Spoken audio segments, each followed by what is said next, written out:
श्री शिवाय नमस्तुभ्यम। हर हर महादेव।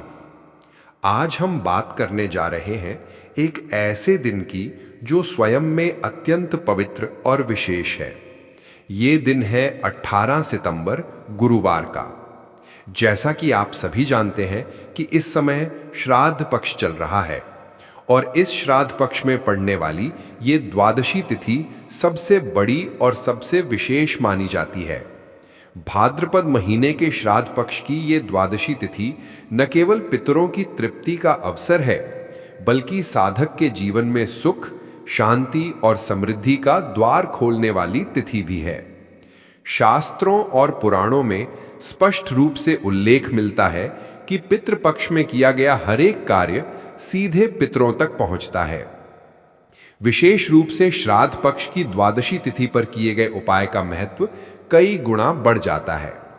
इस दिन किए गए साधारण से साधारण उपाय भी असाधारण फल प्रदान करते हैं। यही कारण है कि इसे श्राद्ध पक्ष की सबसे विशेष तिथि कहा गया है। अब आप सोच रहे होंगे कि इस दिन ऐसा कौन सा उपाय किया जाए जो हमें पितरों का आशीर्वाद भी दिलाए और साथ ही जीवन में आ रही कठिनाइयों का समाधान भी कर दे। तो आइए हम इस पर चर्चा करते हैं। शिव महापुराण और कई अन्य धार्मिक ग्रंथों में ये उल्लेख मिलता है कि श्राद्ध पक्ष की द्वादशी तिथि पर यदि साधक मात्र 11 चावल के दाने और 1 हल्दी का दीपक अर्पित करता है तो उससे पितर अत्यंत प्रसन्न होते हैं और अपना आशीर्वाद प्रदान करते हैं।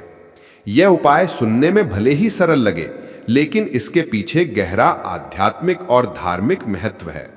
शास्त्रों में कहा गया है कि जब भी हम अपने पितरों के नाम से दीपक प्रज्वलित करते हैं तो उस दीपक की रोशनी सीधी पितृलोक तक पहुंचती है।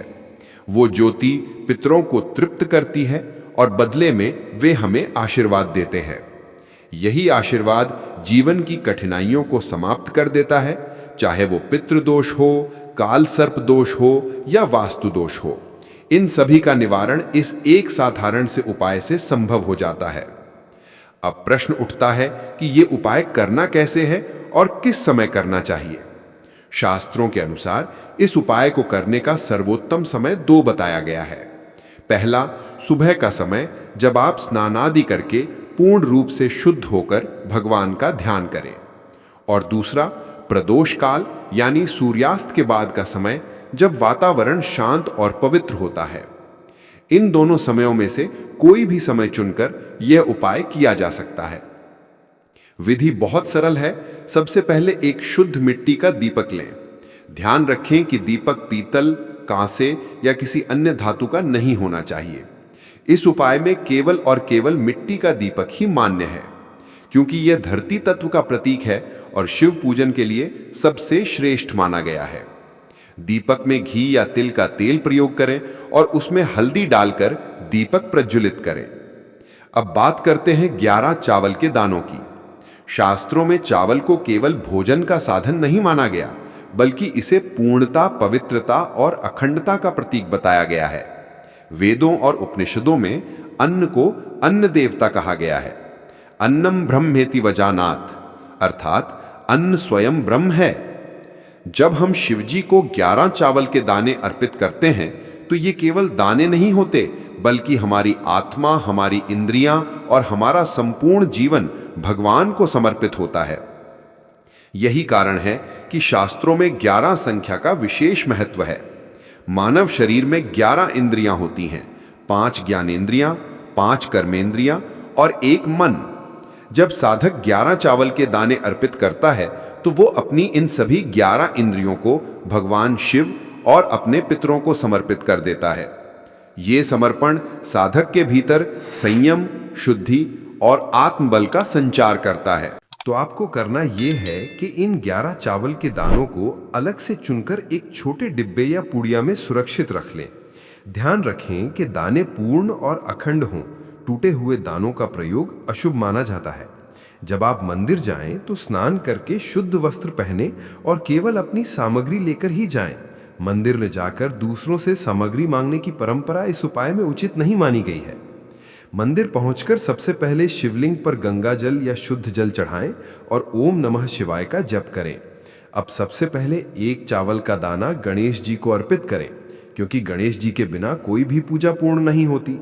इसके बाद शेष 10 दानों को एक एक करके शिवलिंग पर अर्पित करें।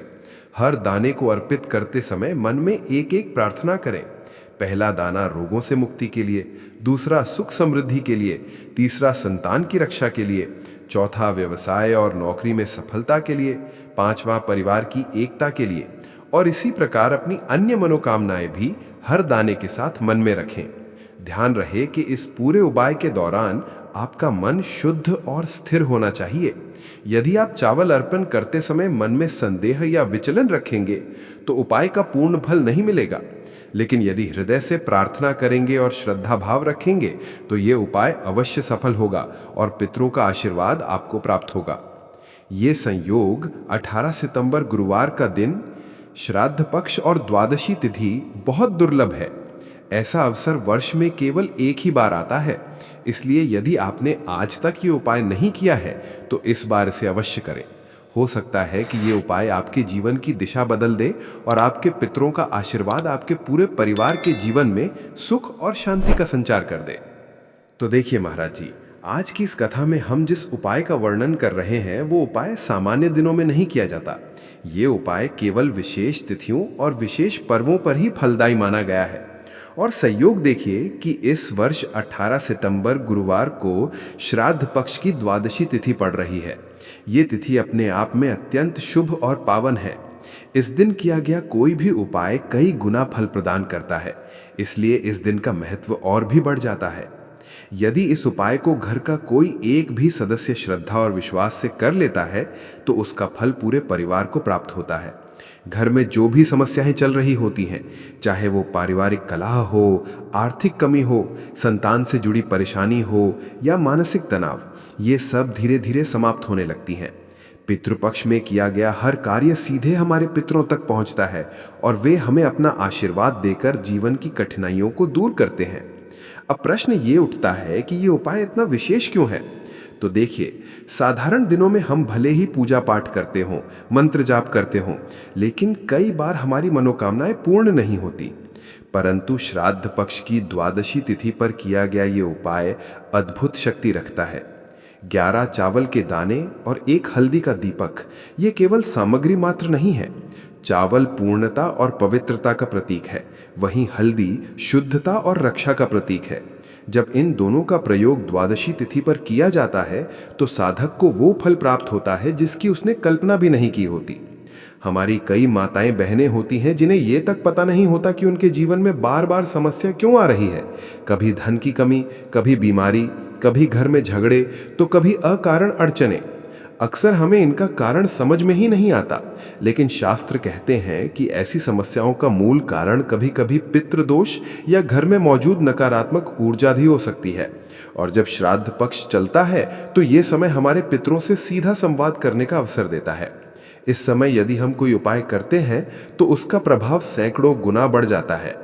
श्राद्ध पक्ष की द्वादशी तिथि पर जब हम 11 चावल के दाने और हल्दी का दीपक अर्पित करते हैं तो ये केवल एक धार्मिक अनुष्ठान नहीं होता, बल्कि ये उपाय घर में फैली नकारात्मकता को तोड़ता है, पितरों की आत्मा को शांति देता है और साधक के जीवन में सकारात्मकता व नए अवसर सक्रिय करता है। इस उपाय को करने से घर की बाधाएं धीरे धीरे दूर होती हैं और परिवार में सुख और शांति का वातावरण स्थापित होता है। अब देखिए, कई लोग ये सोचते हैं कि ये उपाय कौन कर सकता है, तो इसका उत्तर है घर का कोई भी सदस्य से कर सकता है, चाहे वो माता हो, पिता हो, पुत्र हो या पुत्री। यदि किसी एक ने भी ये उपाय श्रद्धा और विश्वास से कर लिया तो इसका फल पूरे परिवार को प्राप्त होता है। विशेषकर हमारी माताएं और बहनें जो अपने परिवार की भलाई के लिए निरंतर प्रयास करती हैं, वो भी इस उपाय को अवश्य कर सकती हैं। तो आपसे यही निवेदन है कि इस 18 सितंबर गुरुवार की द्वादशी तिथि को इस उपाय को करना बिल्कुल ना भूलें। आगे हम आपको विस्तार से बताएंगे कि यह उपाय करना कैसे है, किस सामग्री की आवश्यकता है, किस समय करना है और किन बातों का ध्यान रखना है। इसलिए इस कथा के अंत तक हमारे साथ जुड़े रहिए। मेरी कई माताएं बहनें, आप सभी अपने परिवार वालों के लिए, अपने प्रियजनों के लिए यह उपाय कर सकती हैं। ध्यान रखने वाली बात यह है कि इस उपाय में केवल और केवल 11 चावल के अखंड दाने और 1 हल्दी का दीपक आवश्यक है। यही उपाय श्राद्ध पक्ष की द्वादशी तिथि पर किया जाए तो इसका प्रभाव अत्यंत शुभ और अद्भुत होता है। अब उपाय की ओर आगे बढ़ने से पहले मैं आपको बताना चाहता हूं कि अब आइए बात कर लेते हैं असली उपाय की। 11 चावल के दाने और हल्दी के दीपक का यह उपाय कोई साधारण उपाय नहीं है। इसके पीछे गहरा आध्यात्मिक महत्व है। भोलेनाथ की कृपा और पितरों का आशीर्वाद प्राप्त करने का यह एक अत्यंत सरल लेकिन प्रभावी मार्ग है। इस उपाय को करते समय आपको कुछ बातों का ध्यान रखना आवश्यक है। सबसे पहले तो आप यह समझ लें कि वीडियो को पूरा देखना और हर चरण को ध्यानपूर्वक समझना क्यों जरूरी है। अक्सर हमारी कई माताएं और बहनें उपाय को बहुत जल्दी करती हैं और फिर शिकायत करती हैं कि भोलेनाथ हमसे प्रसन्न क्यों नहीं हुए। इसका कारण यह है कि उन्होंने विधि को ठीक से नहीं समझा। इसलिए आज मैं आपको हर छोटे से छोटे चरण को विस्तार से समझाऊंगा। उपाय करने से पहले सबसे पहली तैयारी है मन और शरीर की शुद्धि। यदि सुबह के समय उपाय कर रहे हैं तो नित्य स्नान करें, स्वच्छ वस्त्र धारण करें। यदि प्रदोष काल में उपाय कर रहे हैं तो भी साफ सुथरे वस्त्र पहनना अनिवार्य है। मन को पूरी तरह शांत करें और उसमें सच्ची श्रद्धा तथा विश्वास भरें। अहंकार, जलन या किसी भी प्रकार की नकारात्मक भावना हृदय में ना रखें। यह उपाय केवल और केवल शिव मंदिर में किया जाना चाहिए, घर में नहीं। मंदिर में की गई साधना का महत्व कई गुना बढ़ जाता है। अब बात करते हैं सामग्री की। 11 चावल के दाने ऐसे होने चाहिए जो पूरे और अखंड हों। टूटे हुए दाने ना लें। ये दाने आप चाहें तो बाजार से ला सकते हैं या घर की रसोई से भी ले सकते हैं, लेकिन ध्यान रहे कि वे अखंड और शुद्ध हों।